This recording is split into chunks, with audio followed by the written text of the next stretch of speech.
Hi everyone, here we've got OUKITEL WP5 and let me share with you how to reset app preferences on this device. So firstly we have to enter the settings, and now let's scroll down to the very bottom and tap on System. Now we have to tap on Advanced, and right here we've got Reset Options.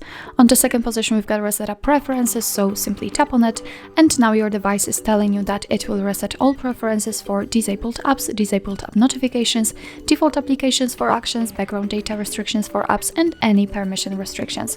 What's more, no worries, you won't lose any app data, so if you're ready, just tap on Reset Apps. At least try. And as you can see, actually that's all. This is how to reset app preferences in your OUKITEL WP5. Thank you so much for watching. I hope that this video was helpful, and if it was, please hit the subscribe button and leave the thumbs up.